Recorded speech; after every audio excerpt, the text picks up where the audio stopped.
The following content is provided under a Creative Commons license. Your support will help MIT OpenCourseware continue to offer high-quality educational resources for free. To make a donation or view additional materials from hundreds of MIT courses, visit MIT OpenCourseware at ocw.mit.edu.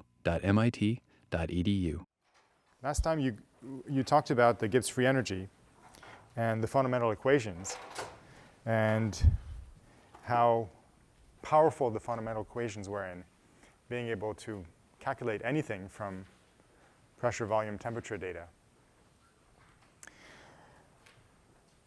And you saw that the Gibbs free energy was especially important for everyday sort of processes because of the constant pressure constraint and the fact that it's the intrinsic variables are pressure and temperature. Well, it turns out that the Gibbs free energy is even more important than that. And this is something that took me a while to learn. I had to take thermodynamics many times to really appreciate how important that was.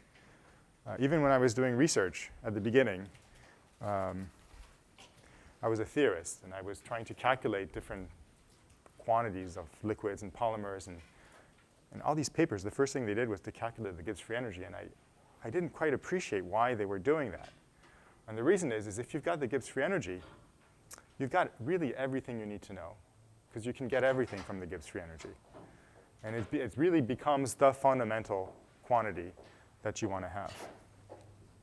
So let me give you an example of how important that is. If you have an equation that describes the Gibbs free energy as a function of pressure and temperature, number of moles of different things you can calculate. So let's just start from the fundamental equation for the Gibbs free energy. dG is d minus s dt plus v dp. And let's say that you've gotten some expression, g, as a function of temperature and pressure for your system. And it could be, as we're going to see today, that we're going to increase the number of variables here by making the system more complicated. So what I'm saying, now what I'm going to say now is going to be more general than just these two variables here. So you've gotten this. So you have this. You've got the fundamental equation. And you've got all the other fundamental equations. And from there, you can calculate all these quantities. For instance, you can calculate an expression for s, because you know that s, from the fundamental equation, is just the derivative of g with respect to t, keeping the pressure fixed. Okay? So you've got your equation for g. That translates into an equation for s. You can get volume. Volume is not one of the variables. Temperature and pressure are the two knobs. But you can get volume out, because volume is the derivative of g with respect to pressure, keeping the temperature constant. And you've got S now, you've got volume. You know how did you define G in the first place? We define G as H minus Ts, one of the many definitions of G. Right? Reverse that, you've got now H as a function of G and temperature and entropy. Well, you've got an expression for G. We just calculated. We just showed we could get an expression for S, which is sitting right here. Temperature is a variable here. So now we have an expression for H. And you can go on like that with every variable that you've learned of in this class already. For instance, U is H minus PV. Well, there's the H here. We have that equation for H. We have an equation for V coming from here. So there's nothing unknown here if we have an equation for G here in terms of temperature and pressure. Right? Same thing for the Helmholtz free energy. You can even get the heat capacities out. Every single one of these interesting, useful quantities that one would want to calculate falls out from the Gibbs free energy here. OK, any questions on that importance there? And really, I can't believe how clueless I was when I was, started doing research. Because I would go through the process of calculating G, getting G, and et cetera, et cetera. And I wrote papers, G equals blah, blah, blah, and I didn't realize that that's why people wanted to know G. Anyway, I know better now. So there are a few things we can say about G that are fairly easy to calculate. For instance, if I look at liquids or solids, and I want to know how G changes with pressure. Okay?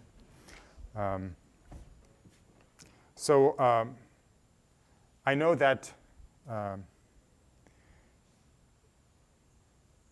the volume here, dg dp, that dg dp is the volume here. So if I look at under constant temperature, I take my fundamental equation under constant temperature, and I want to know how G is changing. I integrate, so I have dg is equal to v dp.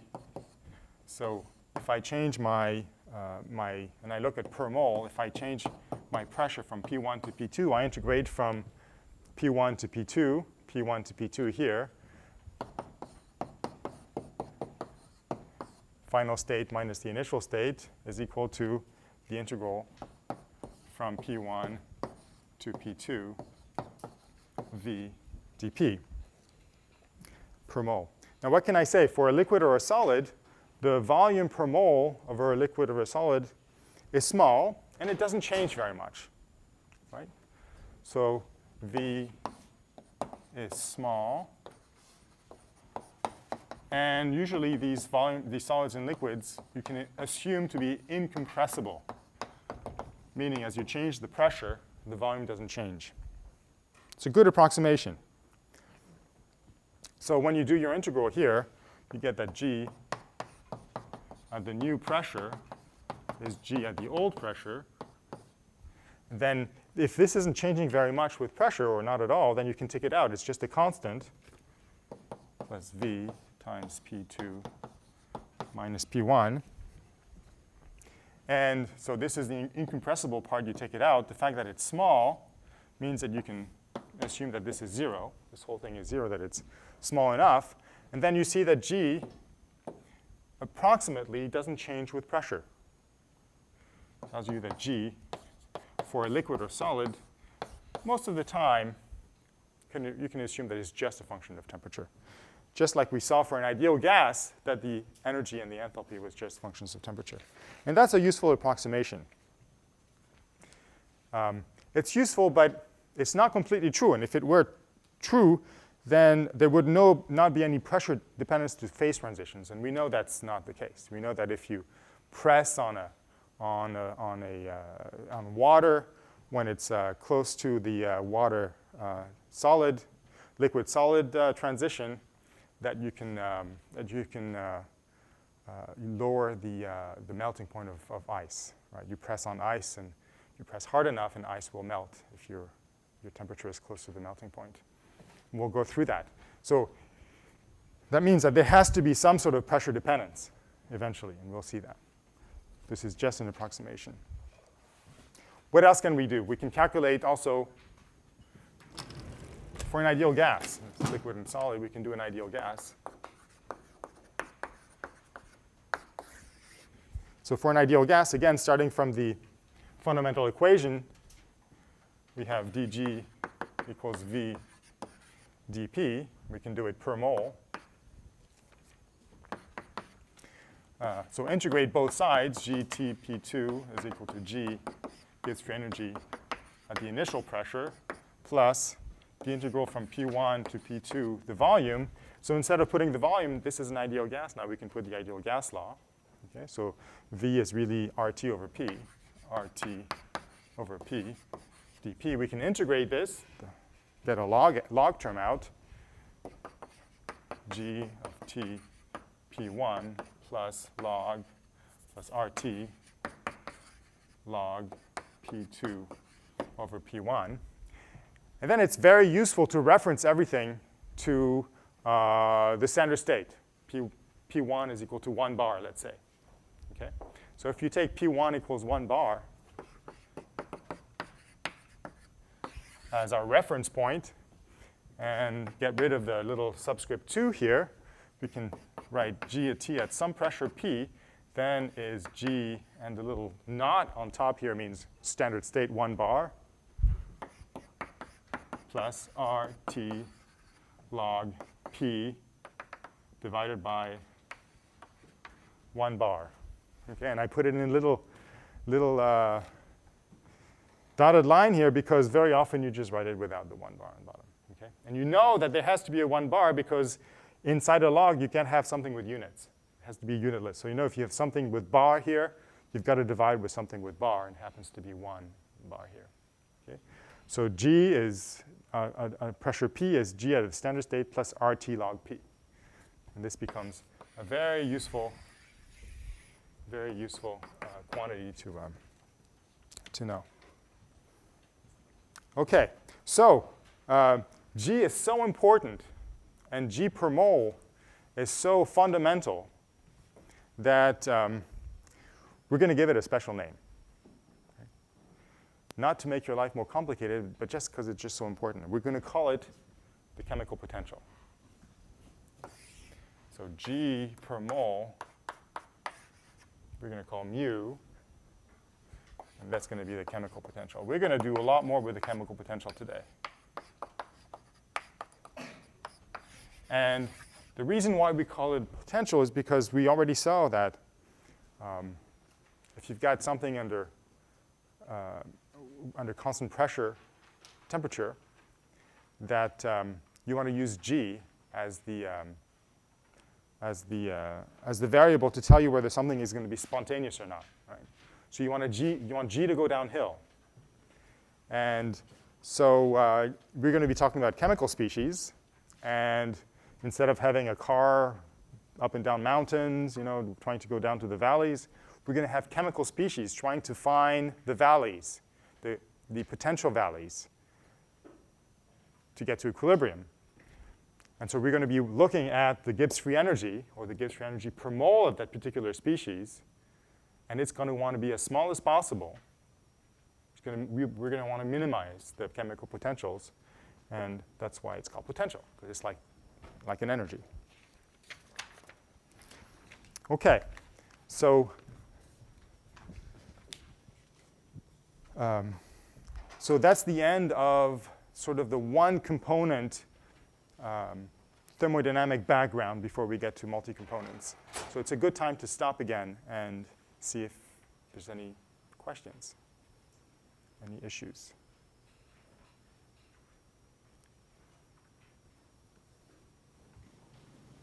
OK, so far we've done everything with one species, one ideal gas, one liquid, one solid. We haven't done anything with mixtures except for maybe looking at the entropy of mixing. Okay? We saw the entropy of mixing was really important because it drove processes under where energy was constant. But most of what we care about, in chemistry at least, in chemical reactions, species change. They get destroyed, new species get created, right? There are mixtures. It's pretty complicated. For instance, if I take a reaction of hydrogen gas plus chlorine gas to form 2 moles of HCl gas, I'm destroying hydrogen, I'm destroying chlorine, I'm making HCl in the gas phase. I get a big mixture at the end. I've got 3 different kinds of species at the end. Right? So the fundamental equations that I've been talking about, that we've been talking about, they're too simple for such a system, because they all care about one species. Even more complicated, for instance, if I take hydrogen gas and oxygen gas, and I mix them together to make water, liquid, for instance, not only do I have species that are changing, that are getting destroyed or created, in this case here, the total number of moles is changing, and the phase is changing. Got all sorts of changes going on here. And so if I want to understand equilibrium, if I want to understand the direction of time for these more complicated processes, I have to be able to take into account, in an easy way, these mixing processes, these phase changes, these changes in the number of moles. Okay, and that's what we're going to talk about today. Okay, we're going to try to change our fundamental equations to make them a little bit more complicated so that we can deal with these sorts of problems, because those are the real problems we need to keep track of. Okay, and the ultimate goal then of changing our fundamental equations is to derive equilibrium from first principles, to really understand chemical equilibrium, which you've all seen before. You've all used the equilibrium constant K, you've done problems, but you've been given basically the equilibrium constant and not really derived it, understood where it came from. Okay, another simple example here which is actually the one that we're going to be looking at in the first case, where there's a change going on, is just to look at a phase change. H2O liquid going to H2O solid. There's a phase change. You can think of it as one species, the H2O liquid sort of changing into an H2O solid. It's the same chemical in this case here. There's no change in the molecules, but it's still a change that we have to account for. Another example that's also simple like this that you all, I'm sure, have seen before. Suppose I take a cell. Let's take my cell here full of water. Right. And then I put my cell, let's say I take a human cell, from my skin or something. And I take it and I put it in distilled water.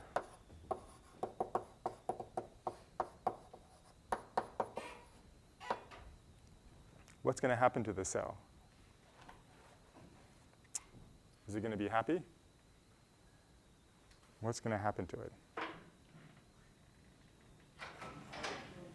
It's going to burst, right? Why is it going to burst? Do anybody have an idea why it's going to burst?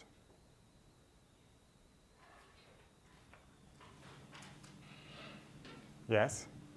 Because the water will flow from a place of a high concentration to a lower concentration, and the cell can't accommodate all that water. That's right. So the water wants to go from, you're completely right, but let me rephrase it in a thermodynamic language here, right?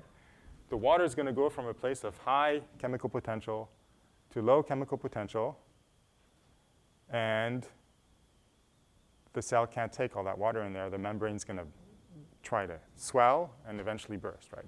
Same thing if you have if you go fishing and go to the Atlantic Ocean, get a nice cod or something, and bring it back, and on your sailboat, you dump it in a tub of fresh water.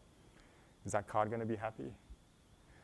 It's not going to be happy at all, right? Because its biology is geared towards living in salt water. And it turns out that chemical potential of water in salt water is lower than the chemical potential of pure water. And so when you put the cod in there, the chemical potential of the water in the cod is lower than the chemical potential of the fresh water you have on the outside, and the fresh water wants to be at a lower chemical potential. It rushes into the cod, and, well, the cod does what the cell does when you put it in distilled water, right? It sort of bloats. It isn't very happy. Right? Okay, but all these things are basically the same idea here, where you have a complicated change where species are mixing and things like this. And it turns out the chemical potential is going to tell us all about how to think about that. Right? That's why the chemical potential is so important. So we're going to go back to these two examples here many times. All right, so let's take the simplest example here. Let's go back and derive some equations. All right, let's take a simplest example that's not a one-species system, but has two species, species 1 and 2. Okay. And N1 and N2 are the number of moles of species 1 and 2. And then we're going to see if I make a perturbation in my system. I change the number of moles of one or the number of moles of two. How does this affect the Gibbs free energy? That's the question we're going to pose. Right? And our goal is to find a new fundamental equation for G that includes the number of moles of the different species as they change. Because in chemistry, they're going to be changing around. They're not going to be fixed. So what we want is just purely mathematically, formally, take the differential of the Gibbs free energy, which we know is dg dt, keeping pressure, the number of moles of one, the number of two constant, dt, plus dg dp, constant temperature, n1 and n2 dp. And then we have our two more variables now, dg dn1. Remember, this is just a formal statement, keeping temperature and pressure and n2 constant, dn1, plus dg dn2, dn2, keeping temperature, pressure, and n1 constant here. I'm not writing anything new here. I'm just telling you what the definition of the differential is here for G. We already know what some of these quantities are. We know that this is the entropy minus the entropy. This here is the volume. And I know the answer already, but I'm going to define it anyways. Okay? And we're going to prove it. I'm going to define this as the chemical potential for species 1. Okay? I'm going to define this. I'm going to give it a symbol, chemical potential mu for species 2. Okay? So that I can write my new fundamental equation as dg is minus s dt plus vdp plus, and if I have more than two species present, the sum of all species in my mixture times the chemical potential of that species, dni, the change in the number of moles of that species. Okay. So this quantity mu that I've just defined, dg dni, keeping the temperature, the pressure, and all the n's except for the ith one constant, that is an intensive quantity because G scales with size, scales with size of system. G is intensive. N obviously scales with the size of the system,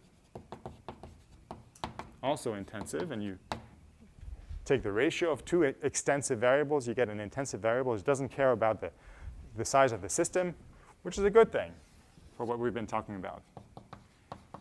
Intensive. Right? If I'm talking about putting a freshwater fish and dumping it putting in the Atlantic Ocean, the chemical potential of the water in the Atlantic Ocean better not care whether the Atlantic Ocean is huge or even huger. Right? It just cares about the local environment. It just cares that it wants to be in that freshwater fish. Right? Okay, so the chemical potential is intensive. Just as we've written it down here for a single species system. It's the Gibbs energy, free energy per mole, which we haven't proven yet. We haven't proven yet here. We've just defined it this way, and we're going to prove that, in fact, the mu's are the Gibbs free energies per mole for each of the species in our system. OK, so this is now our first new fundamental equation. All we did was to add the sum here.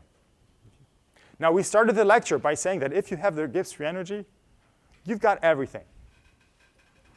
And we wrote equations that are covered, where we can get S, we can get V, we can get H, we can get U, we can get A.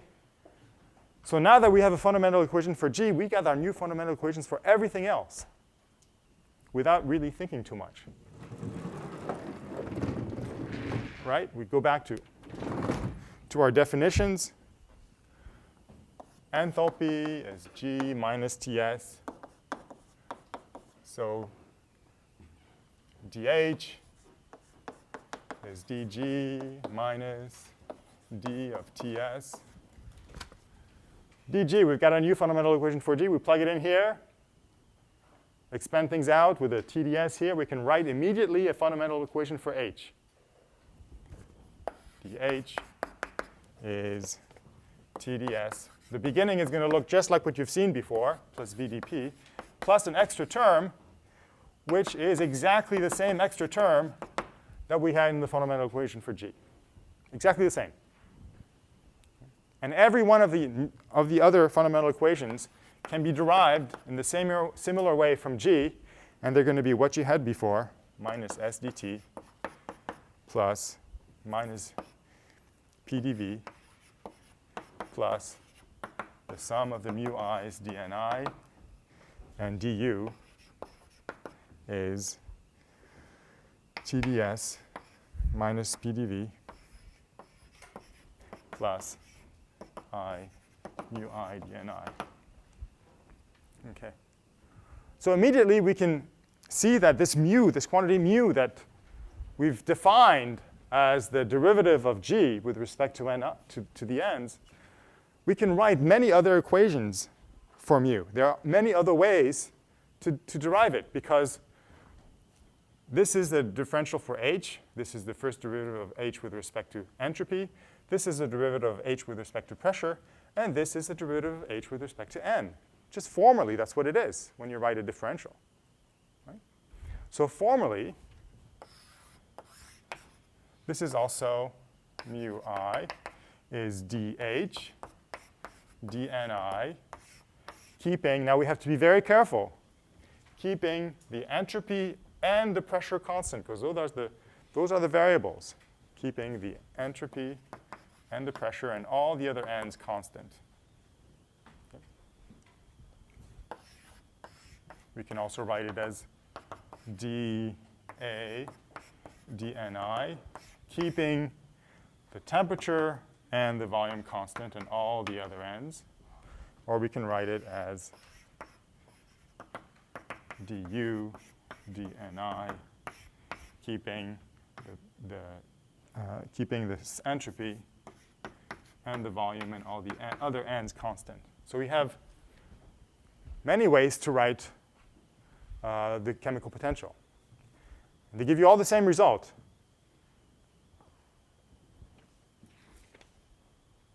Okay. All right. So this is the formal, sort of the formal part of the chemical potential. Now, what we really want to show is that the chemical potential really is connected to the Gibbs free energy per mole. That's going to be the useful part. Okay, let me get rid of this here. Let me not get rid of this here. Let me get rid of this here.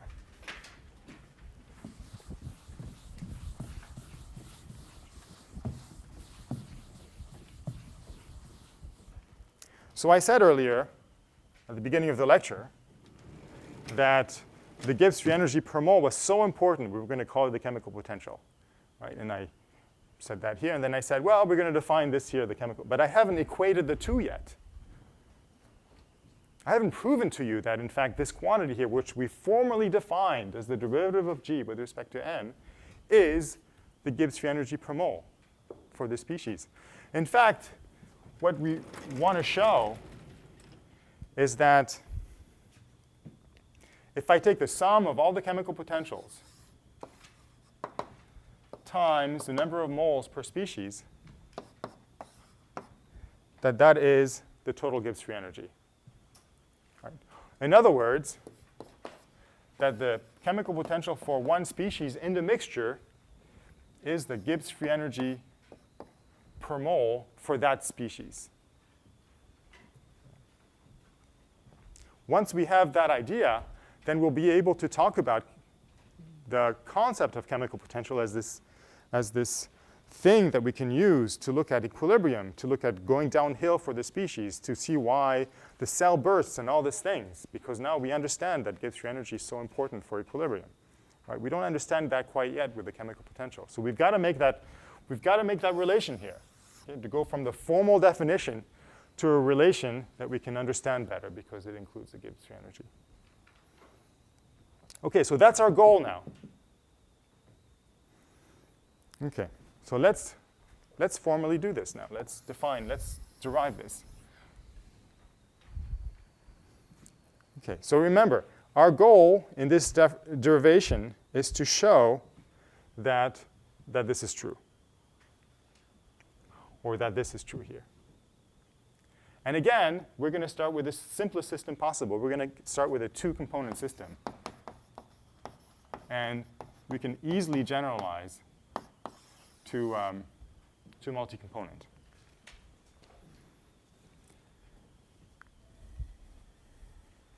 Okay.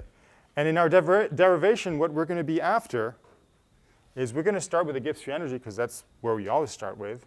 And we're going to remember that by definition, mu I is dg dni. So if somehow in our derivation dg dni falls out, that'll be great because we'll be able to replace this derivative with the chemical potential. So the goal is to find something where this falls out so we can replace it with the chemical potential. We're going to start with the fact that g is an extensive variable. So if I take g at a temperature and pressure times some scaling factor for the size of my system, lambda, number of moles of N1, lambda times the number of moles of N2. Okay, so if I double the size of the system, lambda is equal to 2. If I half it, lambda is equal to 1/2. Because it's extensive, this is the same thing as lambda times g of temperature and pressure, N1, N2. It's just rewriting the fact that Gibbs free energy is an extensive property. And lambda is an arbitrary number here. It's an arbitrary variable. Now I'm going to take the derivative of both sides with respect to lambda. So I'm going to take d lambda of this side here and d lambda d lambda of that size here. Now lambda here is inside the variable here, so I'm going to have to use the chain rule to do this properly. Right? So this is going to be d g d lambda n1, because there's lambda sitting in the variable lambda n1 here, times d lambda n1 d lambda, okay, plus d g d lambda n2 times d lambda n2 d lambda, okay, using the chain rule. And on this side here, lambda is sitting straight out here. So this is very easy. This is g, t, p, n1, n2.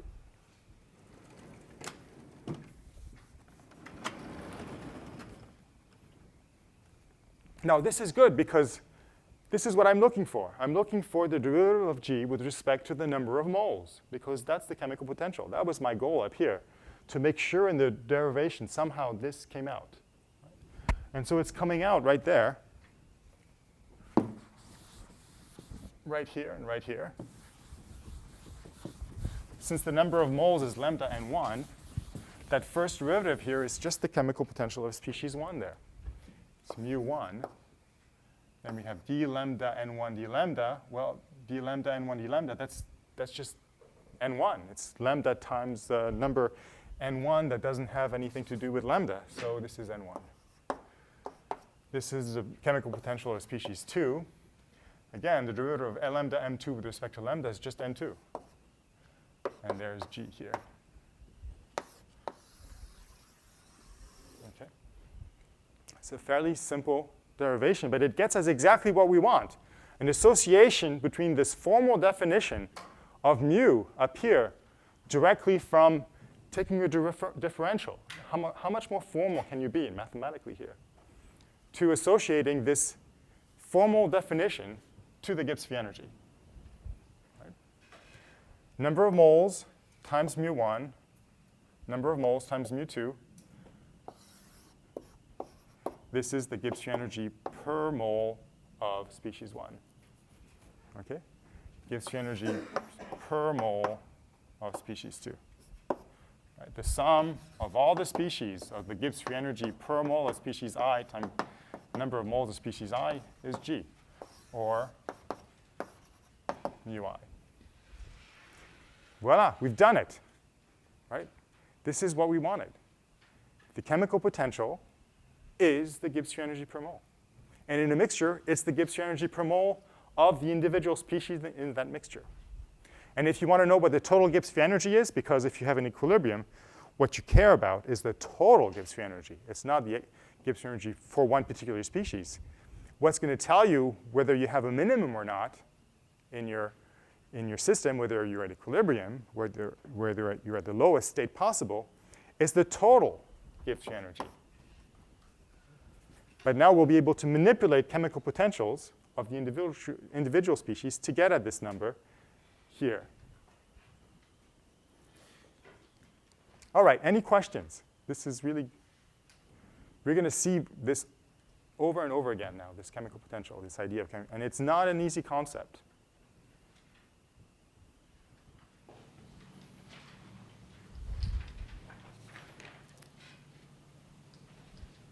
Okay, let me give you an example then of the water melting and how the chemical potential comes in now instead of using the chemical potential instead of the Gibbs free energy.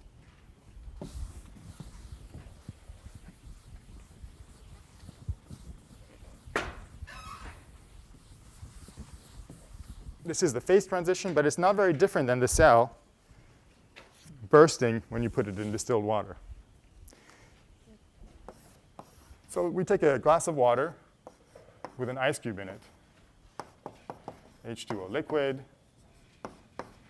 This is H2O solid. And I'm looking at the melting process. Okay? I'm looking at a process where I take a small number of molecules of water from the solid phase and I bring them to the liquid phase. And I want to know, is this process spontaneous or in equilibrium or not possible? Right? Is this process going to go on? Is the direction of time that this is melting? And I want to do this formally thermodynamically in terms of the chemical potentials. That's going to be what we're going to be talking about. All right, so formally, then what's going on here is I'm taking NL moles of liquid water, H2O liquid, which is in here, plus NS moles of solid water. And this is my initial state. My final state is NL plus a small number of moles, dN, of H2O liquid, plus NS minus dN. There's a conservation of the number of molecules here.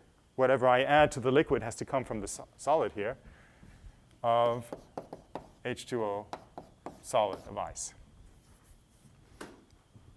And to know if this is spontaneous or not, if this is done under constant temperature and pressure, what variable should we look at? G, right. We want to look at the Gibbs free energy. So what is G doing during this process here? Okay, what is delta G here? Well, we have a way of doing it now in terms of the chemical potentials because we've just shown that this is the case here. Right? So G is the sum of the chemical potentials times the number of moles in the species. Therefore, delta G is going to be equal to mu for the number of moles of L, liquid, dN, number of moles of liquid, plus mu S dNs, right? So the change in G is going to be equal to the chemical potential times the change in the species, which is in a liquid form, plus the chemical potential of the solid times the change in the species in the solid form. Now, dNs is equal to minus dNl, right? This is what we did right here. You take a certain number of moles from the solid form, you put it to the liquid form, that's the dN up here, and you've got to have the negative of it up here, right? So dNs is minus dNl, which is minus dN. Delta G is dn times mu L minus mu solid. Right?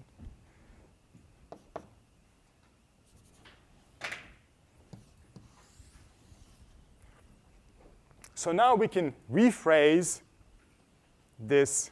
It's all rephrasing. It's all basically the same thing. But we can rephrase this process by asking the question, is the chemical potential of the liquid greater than, equal to, or less than the chemical potential of the solid, of the water in the solid? So if the chemical potential of the water in the liquid phase is greater than the chemical potential of the water in the solid phase, mu L is greater than mu S, then delta G becomes positive. Right? In that case, delta G is greater than 0, and that's not going to happen. Right? On the other hand, if the chemical potential of the water molecules in the liquid phase is smaller than the chemical potential of the water in the solid phase, mu S is bigger than mu L. This becomes a negative number. Delta G is less than 0, and this will happen spontaneously. So that illustrates this idea that the chemical potential of a species will want to go, so the species will want to go where it can minimize its chemical potential. So in this case here, when we have the spontaneous process of the water, of the ice cube melting, you can think of it as these water molecules that are in the ice phase looking around. They know what their chemical potential here is in the ice phase. They're looking around, they're looking to see the water phase, and they see that in the water phase, those water molecules have a smaller chemical potential. They're happier. And so these solid water molecules are jealous, and they want to go in the water phase. And the ice cube's going to melt. Right? And it all has to do with this difference in chemical potentials for the water. Right? And the same thing happens for the water molecules that are inside or outside of that cell that you put in the distilled water. The water molecules in the distilled water have a chemical potential which is higher than the water molecules inside the cell. And they don't want to be like that. They want to change. The system wants to change until the water molecules couldn't care less whether they're in the water phase or outside or inside the phase, the cell. Okay, the system is going to change until the water molecules have the same chemical potential everywhere, where they don't have to choose one place or the other. And so that gives us immediately what we're going to need when we talk about equilibrium.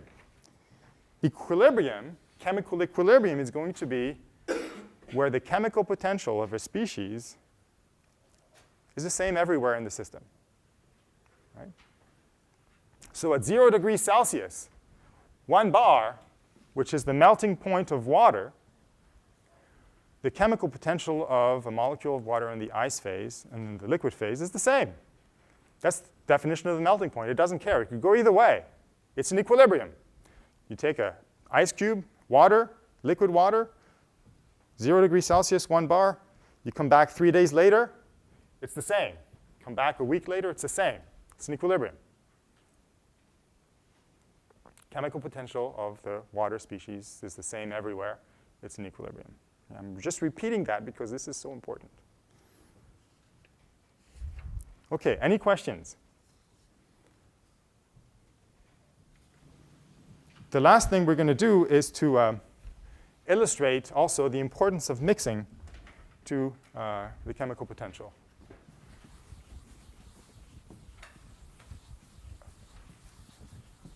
All right, so I'm going to set up a sort of an arbitrary system here.